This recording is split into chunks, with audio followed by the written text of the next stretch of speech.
What up? Welcome to my channel, Sequential Geek. I be that Sequential Geek. This be comic book haul 69 part 45. That's right. Just got this because I thought it was a hot cover. Flesh-eating cheerleaders, After Dark, one shot. I mean, this is just your typical slasher flick tropes. Just about as soon as everyone is about to have sex, either somebody turns into a zombie or a zombie approaches. Oh, right, you've got these like tube deals that are the things that I think that are turning everyone. Nice art, though. I mean, damn. Eric Tomayo.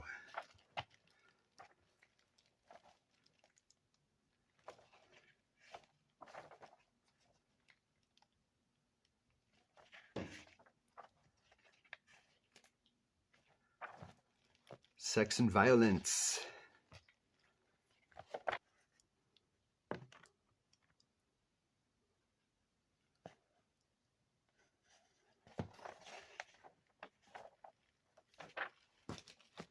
So, Shel Silverstein in 1974 wrote Where the Sidewalk Ends. He did the illustrations and the artwork. And this dark tome of an emulation. This here is Poems Endings by W. Maxwell Prince with illustrations by Martin Morazzo. So this emulates that Shel Silverstein book of poetry, like all ages book. I totally recommend it. Out of 1974. Well, here we are, 2024. Swan Songs, number 6, The End. Nice use of a comic book format to promote some poetry, creativity.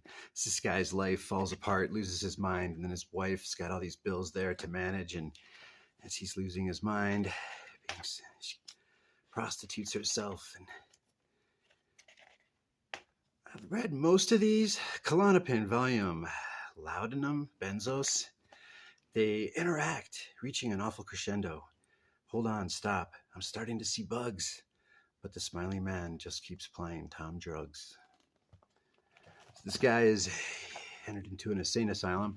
The capital T, truth, a haiku. Every little thing is fragmented, atomized, like a bunch of bugs. It's a poem about how he steals this camcorder that the orderly had on his cart and leaves a message for help. Maybe he's really losing his mind. Maybe he's not. Seems like he is. Here's the orderly, though, just kind of tearing it apart. It's real dismal. Family's losing the future. And yeah, welcome to the past 3.5 years. He has this moment of life with his father that he's probably reliving over and over again. He's dead. Yep. And this woman's talking about on the phone to her friend about how the sidewalk is actually ending. She's making a choice here. The end is nigh. Check that out. That's cool. Unexpected ending right there. Today's the 13th of January. Tomorrow, the 14th. So 2 years and 1 week tomorrow. No cigarette. Swan Songs, Maxwell Prince. Art by Martin Morazzo. Couple of new comics for you. History of underground comics, though. So when Shel Silverstein's book came out in 1974, there's a connection here. I paid cover price for this. This is actually the second printing because 1974, and then it's got 1986. So I think it's around 1974. Interesting. Ronin Publishing, Berkeley, California. Okay. Great.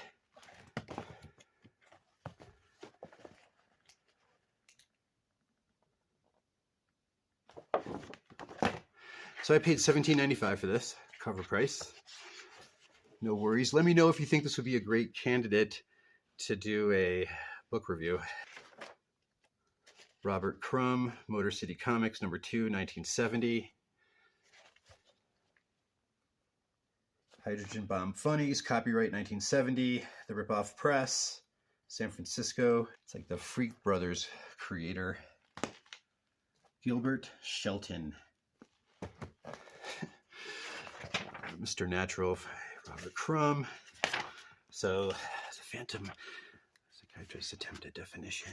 Just let me know what you think. This is published a while ago. Underground Cartoonist.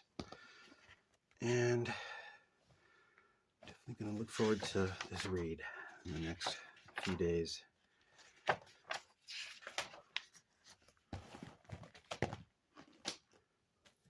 "2014, Free Comic Book Day."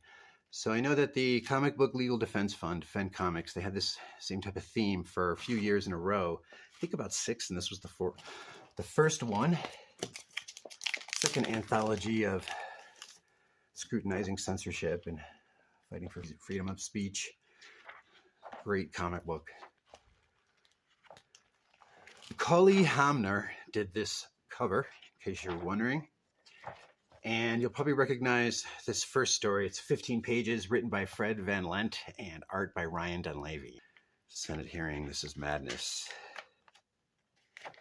They did the history of comics, those sets of comic books. That team, Fred Van Lent, Ryan Dunleavy. Rings any bells? And then there's also a reprint in here among the stories that's from Image Comics, like Fight Censorship, Liberty theme comic. That's this one right here. It's Sergio Aragonés, and he co-wrote the story with Mark Evanier. All right, interesting little dollar book gem.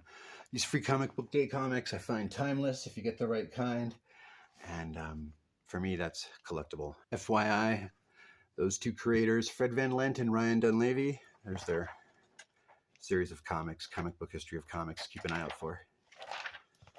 A splatter! That's right. I showed issue number 1, a couple copies that I got with that Tim Vigil cover a couple hauls ago. Or no, the last one, actually. Here's splatter number 6.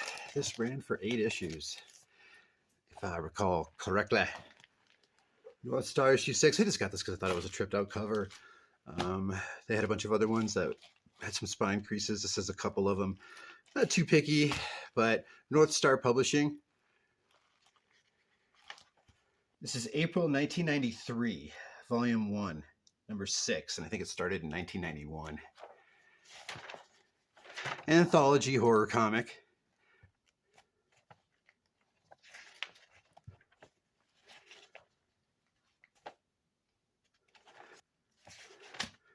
It's James O'Barr / advertisement. That's pretty cool. But I got this because it's got that James O'Barr back cover for the second issue of Slash. Second or third, yeah, issue 3.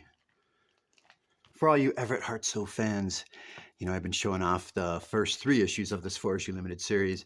There is a 0 issue, but this 1998 4-issue series has got the covers, issues 1 through 3 by James O'Barr. And those are really the only ones I cared about. I just got this because I thought that the spine looked nice. It's good enough just to finish off at least one of the Crow Razor runs that I have.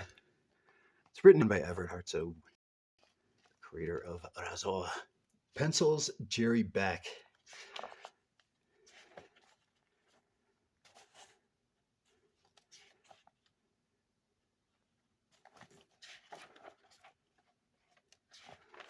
Fucking awesome. More than just your basic paneling, doing just enough to get your Kickstarter running. This is pretty awesome.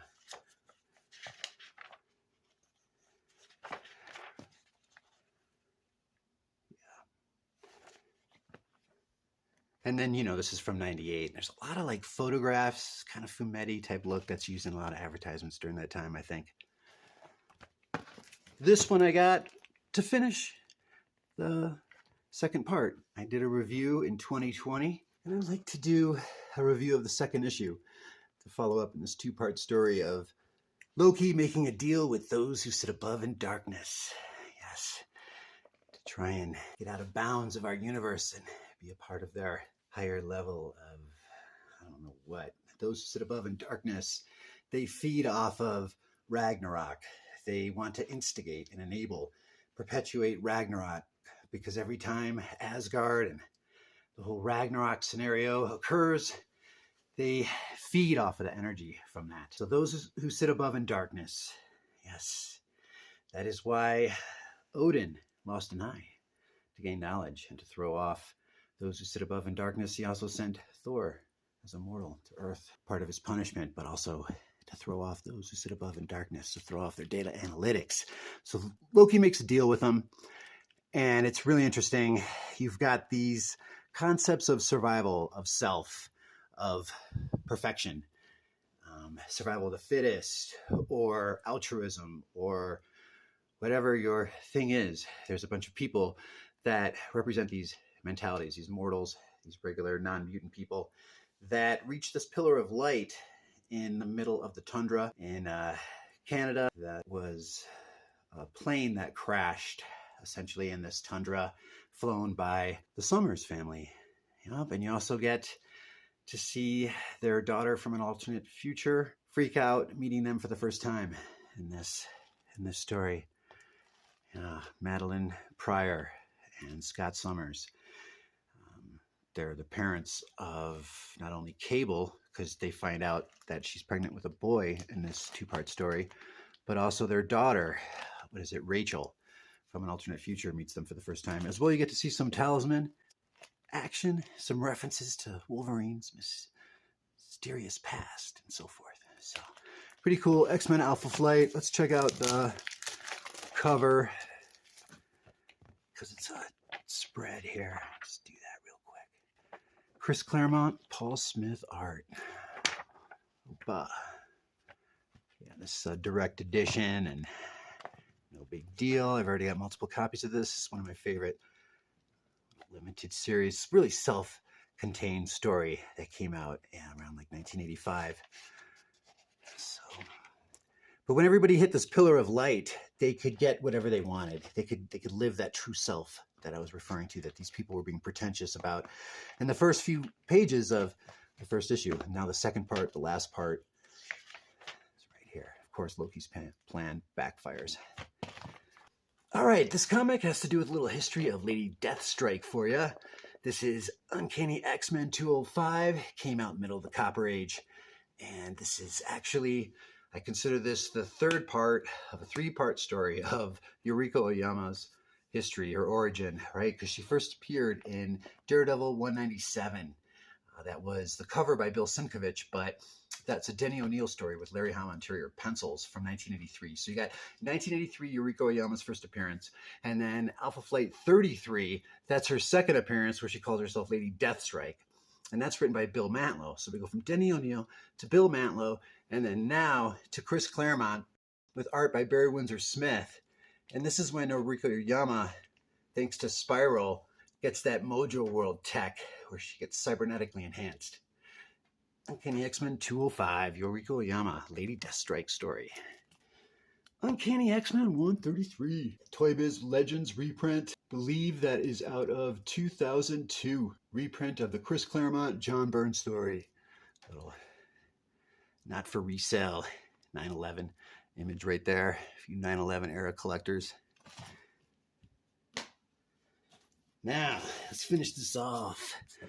Some comics right here. How many we got? 1, 2, 3, 4, 5, 6, 7, 8, 9, 10th.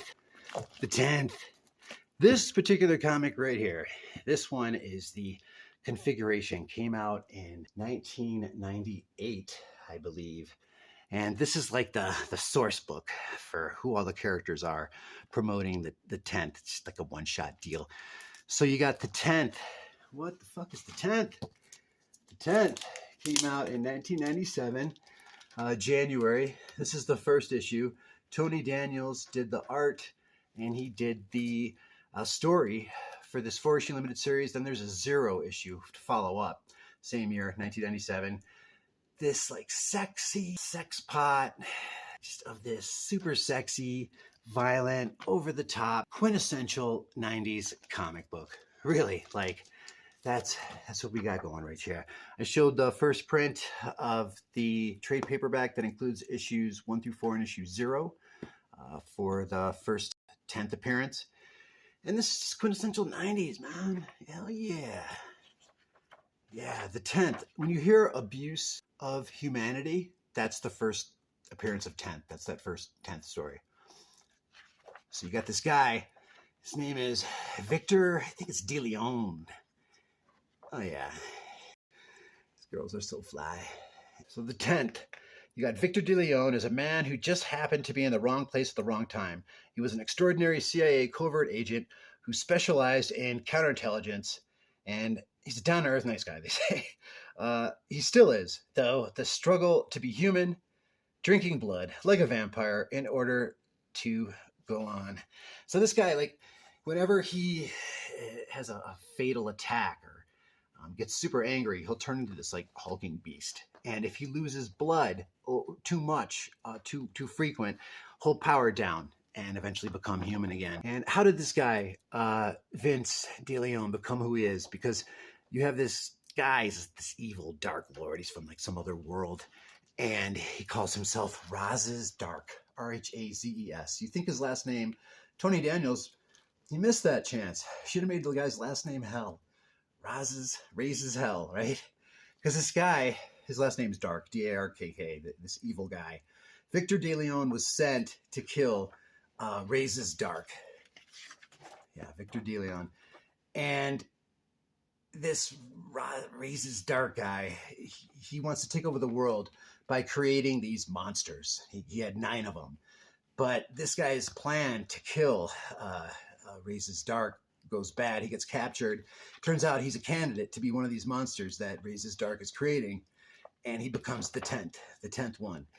And he's like the Hulk whenever he gets mad, like excessively mad, or just he has like a fatal wound, he'll turn into this hulking beast. And he's kind of got like this boomerang type dagger, sword, weapon.